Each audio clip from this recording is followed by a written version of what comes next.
A ver, hay un hecho que es indudable. El Estado se ha estado retirando de Cataluña.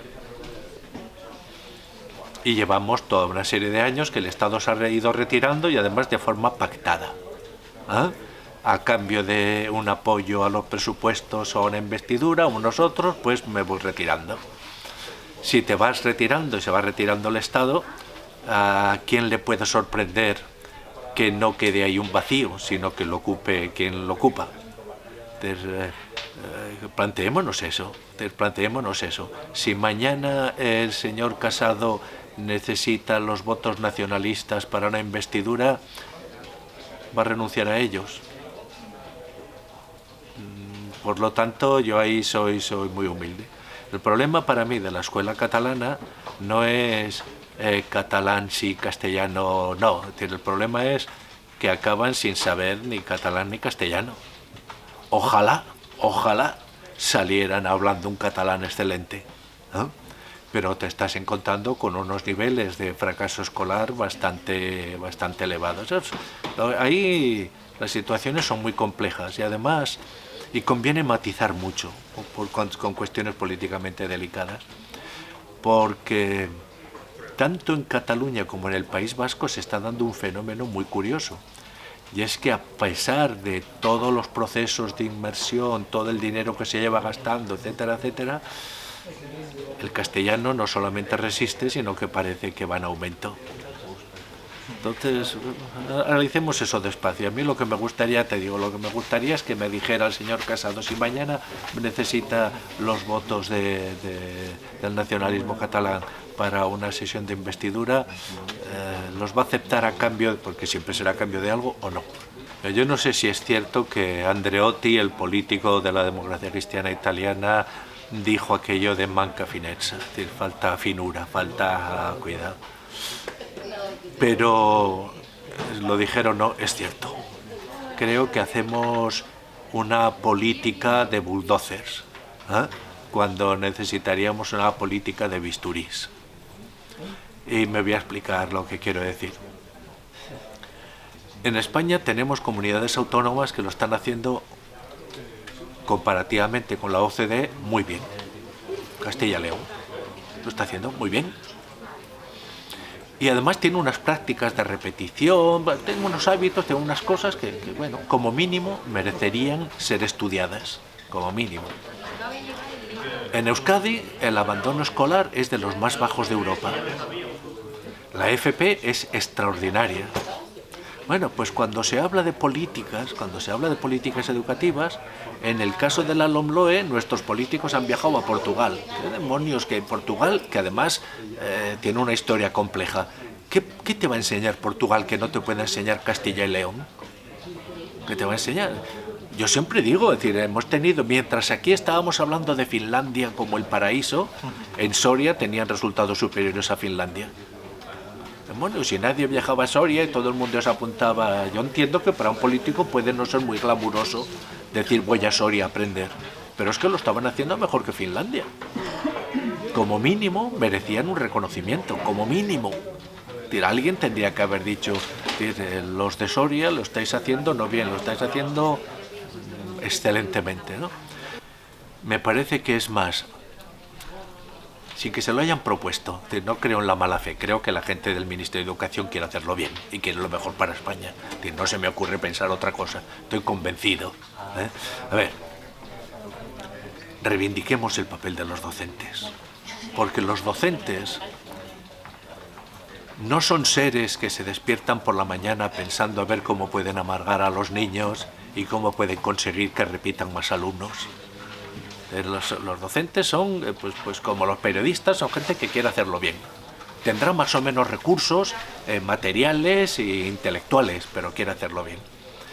Y una de las prácticas de ese hacerlo bien, pues han sido las sesiones de evaluación o las juntas de evaluación. Al final de curso, los profesores se reúnen y evalúan caso por caso cuál es la situación de ese alumno, si es mejor que pase, si es mejor que repita, etcétera, etcétera.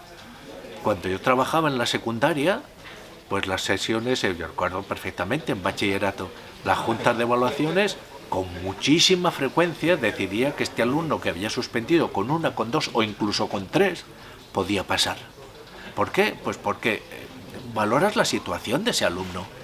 Te encuentras con un alumno pues que ha estado haciendo bachillerato, tiene una asignatura de primero de bachillerato suspendida, lleva 4 años haciendo bachillerato, ¿y qué haces? ¿Lo suspendes para que estén esos 4 años perdidos o lo apruebas para que pueda pasar, buscar una vía en la universidad?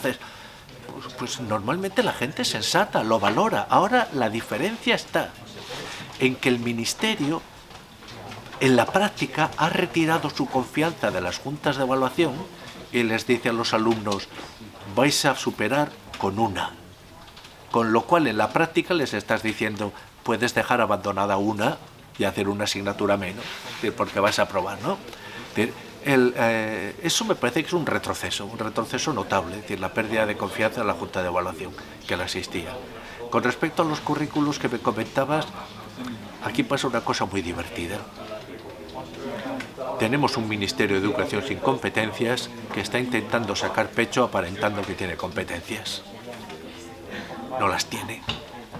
Y de hecho, esos currículos que ha elaborado y que han proporcionado tanto debate, ahora van a las consejerías de educación. Y las consejerías de educación añadirán como mínimo el 50% de contenidos a ese currículum. Y cada comunidad, ese 50% será diverso. Pero es que además, como el currículum del Ministerio básicamente es un conjunto de buenas intenciones, deja en manos de las comunidades autónomas el contenido explícito que concreta esas buenas intenciones. Pues bueno, de lo que el Ministerio de Educación decida, a lo que las consejerías de educación apliquen, a lo que después cada centro concreto haga, pues hay una distancia abismal. Atendamos a lo que hacen los centros y a las familias, atiendan ustedes a lo que hacen los centros y olvídense bastante de lo que dice el Ministerio. Estamos asistiendo efectivamente a un fenómeno que es llamativo, y es que nuestros niños leen bastante, los niños españoles leen bastante, pero a partir de los 11 años los chicos dejan de leer. Las chicas aún siguen leyendo, pero los niños dejan de leer. ¿Por qué? Pues porque tienen otras alternativas para pasar el tiempo. Pero eso significa, por una parte, que no les hemos educado en la lectura, sino en un entretenimiento lector, que es distinto.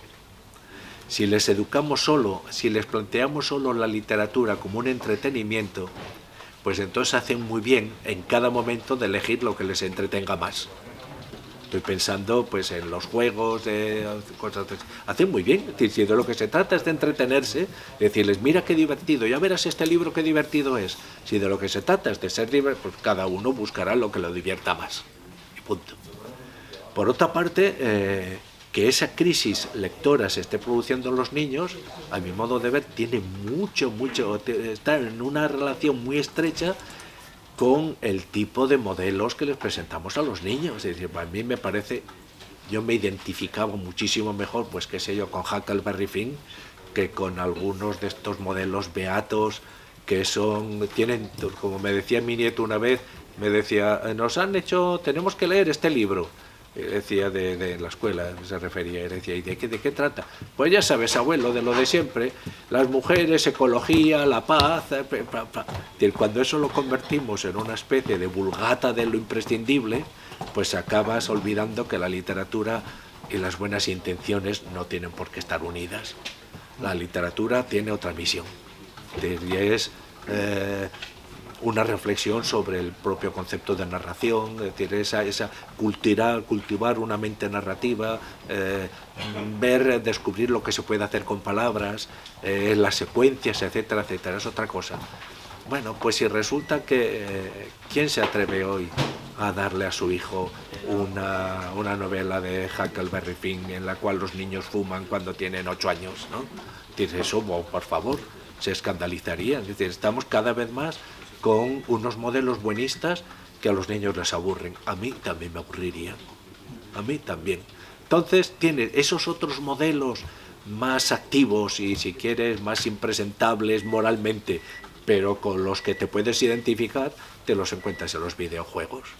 Por lo tanto, o bien encontramos el encaje dando a los niños no los modelos con los que nosotros pensamos que deberían identificarse, sino con los modelos que cualquier niño se identifica desde que tenemos literatura, desde que son pues un poco gamberros, gente que asume riesgos, que vive aventuras, que asumen peligros, que, en fin, todas esas cosas. Pero si sabemos que hasta los famosos 5, las novelas aquellas de Neil Blyton, tienen sus ediciones corregidas para que no haya moralmente nada que sea sospechoso de nada.